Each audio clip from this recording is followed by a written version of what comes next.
lounging, son. Welcome back to the Comic Lounge. My name's Ryan, and today I'm going to be talking about the Ghost Machine #1, the one shot, previewing what we can expect from Geoff Johns and the entire creative crew that he's compiled in all the dope books that they're going to be putting out. But before I get into it, just want to thank everybody. If you're already subscribed to the channel, we appreciate all the support. You give us the likes, comments, the views, everything. And if you're not already subscribed, please hit that subscribe button and check out some of the other dope content we have on the channel. It's not just new books we go through old stuff, hardcovers, artist editions, there's interviews, big name creators, indie creators, all that good stuff. So hit that subscribe button. And now let's check out Ghost Machine. So I have been eagerly anticipating this. I've already picked up Geiger. That was already a book that I was super excited with. Geoff Johns, Gary Frank on art. And then they followed that up with Junkyard Joe. All connected. It was called Mad Ghost. Then they changed the name to Ghost Machine. They made a big splash, big announcement at New York Comic Con and announced all the freaking insane talent that's going to be coming on. So it's a whole new creator-owned universe. You meet everybody that's involved. Jason Fabok, Gary Frank, Bryan Hitch, Geoff Johns, Lamont Magee, Francis Manapul, Brad Meltzer, Ivan Reis, Peter Snellberg, Peter J. Tomasi, and Maytal. I don't know how to say that last name. I don't want to butcher, so I apologize. But just crazy, everybody owns their stuff. It kind of reminds me of a little bit of when Image first formed. You had a bunch of top tier talent leave Big Two and go do their own stuff, create their own characters and worlds and stuff and family of titles. Now, not everything is connected here. They have basically left behind DC and Marvel. They're all going to go do their own stuff. Bryan Hitch mentioned it. Geoff Johns left his DC stuff. Jason Fabok hasn't. I haven't seen him do anything at DC or Marvel in a while. And same with the rest of the creators. So we're going to get a great sampling of what we can expect. And I love this. Creators characters you'll love.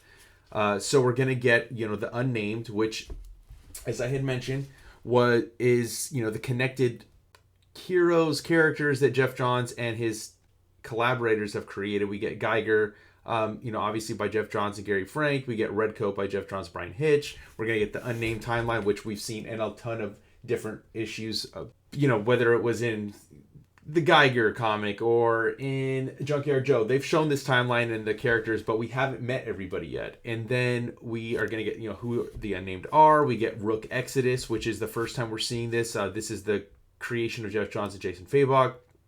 We're going to get Family Odysseys, which under that falls the Rocketfellers by Peter Tomasi, Francis Manapul, and Hornsby and Halo by Peter Tomasi and Peter Snellberg, and Hyde Street, which I'm very excited about.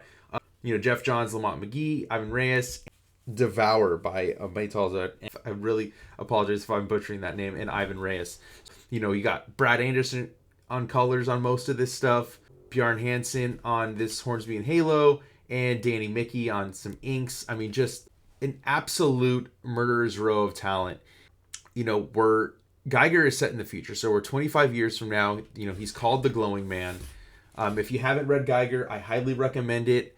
It's one of my favorite creator-owned books that's come out in a while. Same with Junkyard Joe. I love Geoff Johns. Huge Geoff Johns fan, going back to early 2000s or late 90s, early 2000s.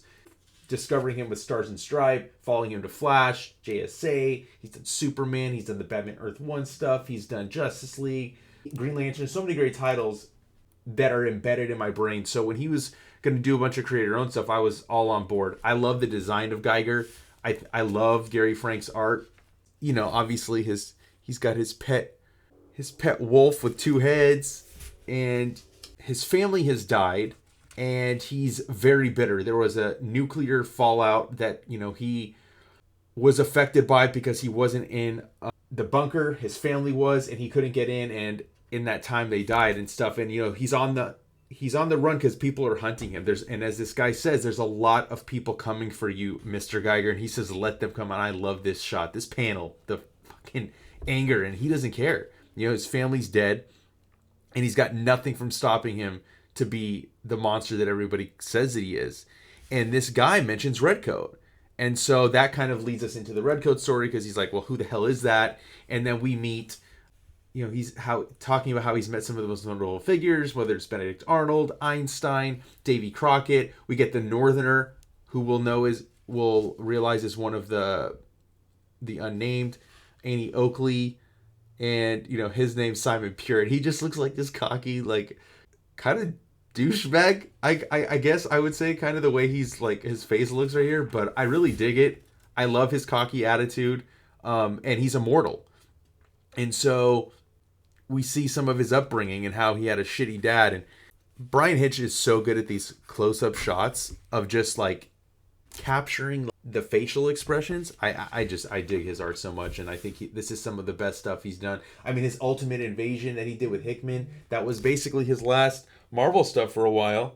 Now we're gonna get some creator own stuff with Geoff Johns. Dude, I'm on board, man. And then now this is where we see that this guy that's been narrating, and he's like, all the men and women of myth from different places, from different times, are connected. Stories are ones that begin in war, where violence forever changes the soldiers who fight it, but also where unbreakable bonds are forged. And this guy's like, wait for me. He's chasing after Geiger, and now that's gonna lead into the Geiger ongoing series, which I'm very stoked for. So you got the 6-issue miniseries that came out with that 80-page giant. You got the 2-issue miniseries that just took place, ended last month, and now we're gonna get Geiger and Redcoat in April. We get this timeline, like I said. It mentions the different people throughout time. You got Redcoat, the Northerner, the Monster, Junkyard Joe, American Widow X, the First Ghost, the Unknown War that erupts, and Geiger. So a lot of stuff that can be unpacked. I love these little bios that they have. Reminds me of the Secret Files from DC. So kind of cool to get a little bit more info on that. And even seeing that, this President Sarah Nash, who is she? She's going to be in First Ghost #1 that hasn't even debuted. So we don't even know who she is. First time we're seeing her. Then we get Rook Exodus. And this is a struggling farmer from Earth was given a second chance on the planet Exodus, a terraformed world where every aspect of nature is controlled by humanity, including the winged scavengers who plagued his crops. Now called Rook, the farmer became one of the wardens, those who wear helmets capable of commanding an animal species. But when the world's engine failed, the power of the wardens fell into the wrong hands. Those who could afford to fled, forcing those left behind to choose between trying to escape this war-torn world before its destruction or fighting to save it. And I love how all these helmets, like, they can each control different animals. So you see he controls warthogs, and his helmet reflects that. You see he controls, the birds, and so same thing for him, right? I love Jason Fabok's art. Again, it's so cool to see all this talent come together to create some new concepts. I'm excited for all of it. Love the design work, love this post-apocalyptic world, and gives you a great sampling of what we're going to expect. Get some more bios on some of the characters. We got Rook, Swine, Direwolf, and then we get this little ad for Choose Your Animal. You can see all the different helmets. So pretty dope. Family Odysseys, Ghost Machine's family universe is full of heart, heroics, and humor. It's a wonderful, vibrant world of relatable characters and extraordinary circumstances, all focusing on the importance of family, both born and found. And now we're going to meet the Rocketfellers. And they kind of remind me a little bit of Fantastic Four in terms of the family dynamic. You got the mom and dad, you got the son and daughter, you got the grandparents. And I love that the grandma is just like basically AI hologram from her, like connected to the future because they're from the 25th century. We got the grandpa over here, family dog. So really fun family dynamic. And they're out on the road and they think they're being followed. So you see them driving all over the place, going crazy. And just, I love Francis Manapul's art too. Phenomenal. I love that we're getting some more Peter Tomasi writing because he's one of my favorite writers. And then as they're stopped by the trains, the dude gets out and they realize it's just their neighbor and he was stopping them because they dropped their wallet. I'm very excited to see kind of what is going to take place with this. A lot of humor, a lot of heart in this story, so very excited. And I love that they're watching this TV and it's all connected. You got Junkyard Joe. Then we got Hornsby and Halo, which basically is like you got one kid on the side of angels, one kid on the side of the devil. Fun little family story here. Love Peter Snowberg from his JSA stuff.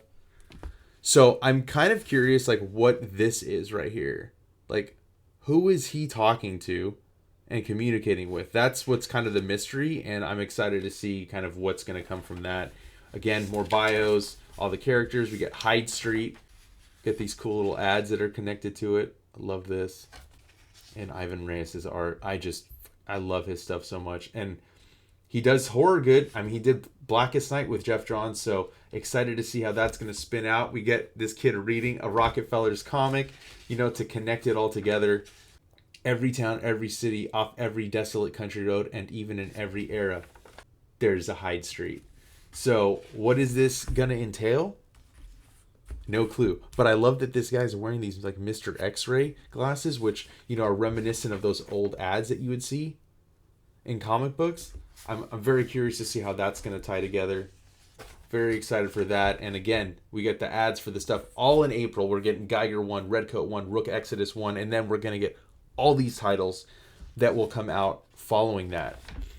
Very exciting time if you're fans of these creators, because it seems like there's going to be a lot of dope comics and dope content coming out. They even got merch you can get on their Threadless store. And I highly suggest you sign up for their newsletter, which I did, because they're constantly sending updates, get preview stuff, all that cool stuff straight from them. Definitely go pick this up. I highly recommend it. So make sure you like, follow, and subscribe, and hit that bell icon so you're notified every time a new vid drops. And on that note, I'm out.